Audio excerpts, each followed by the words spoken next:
All right, so in question 11, this is actually a formula that we'll see later on in the class. It is the margin of error for a 95% level of confidence for proportions.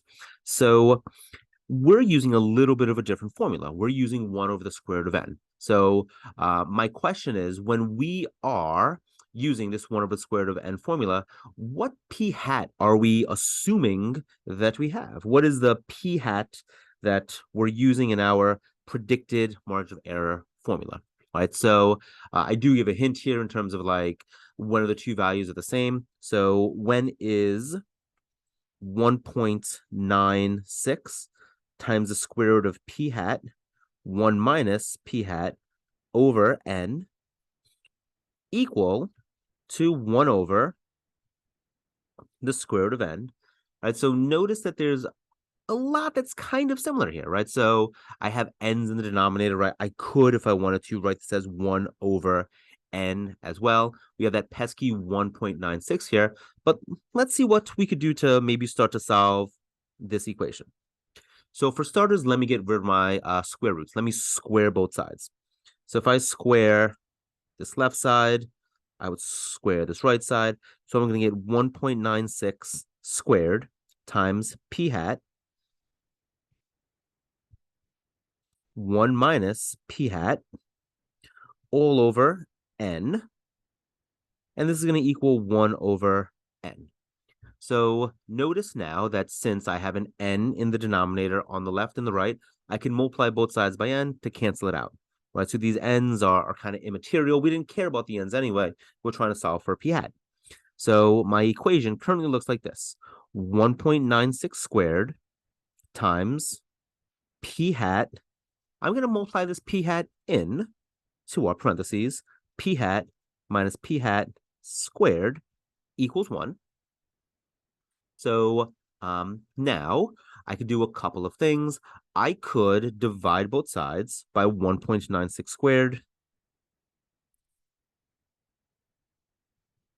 And then I get p hat minus p hat squared equals 1 over 1.96 squared.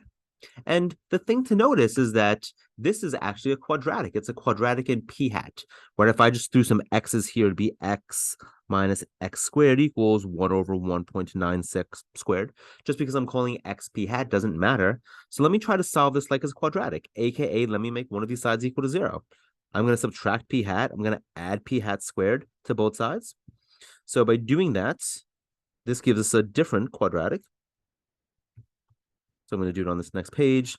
We're going to get p hat squared minus p hat plus 1 over 1.96 squared equals 0. So this obviously does not factor, right? This thing in no way, shape, or form is going to factor nicely. So let me do it two different ways. So one way, I actually will do the quadratic formula for those of you who want. I'm not going to do it like for real. I'm just going to use like an online calculator. But let me kind of show you what this would look like, right? Think of this as x squared minus x plus 1.9, 1 over 1.96. So if I jump to, say, Desmos, my favorite grapher, I would get y equals x squared. Whoops. Y equals x squared minus x plus 1 divided by 1.96 whole quantity squared. So we get this thing that almost sort of kind of looks like it hits the x-axis. But if we zoom in, we see that this vertex is a tiny bit above the y-axis, right? This is also because 1.96 is an approximation. We'll learn about why it's an approximation, but it's a much better approximation than what we have.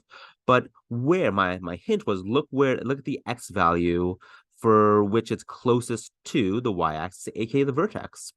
So this p hat value that we're predicting is about 0.5. That's what that thing is kind of telling us. So p hat is roughly 0.5. So when we're using this approximate margin of error formula, what it's technically telling us is that it's really good if our p hat value was around 0.5. The further we move away from 0.5, Well, the worse the prediction gets, right? From 0 to 1, right? That's the only p hats that we have. It's not terrible, right? But we definitely lose a little bit of accuracy there. If you were doing this with the quadratic formula, I'm just going to cheat and Google a quadratic formula.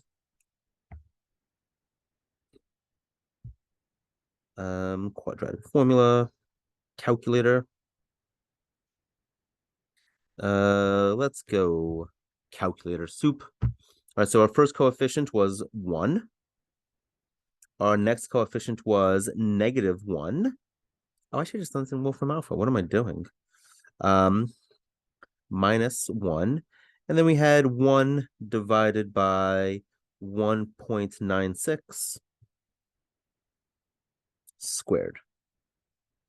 I hope this works. Otherwise, I just wasted your time and my time. Ah, look, it did work. So here would be our answer. We have some complex roots. 1/2 plus or minus root 3 over 2i. So if we just threw away this imaginary part again, we're getting about 1/2, right? So our p hat value is again about 1/2 in our approximate margin of error formula.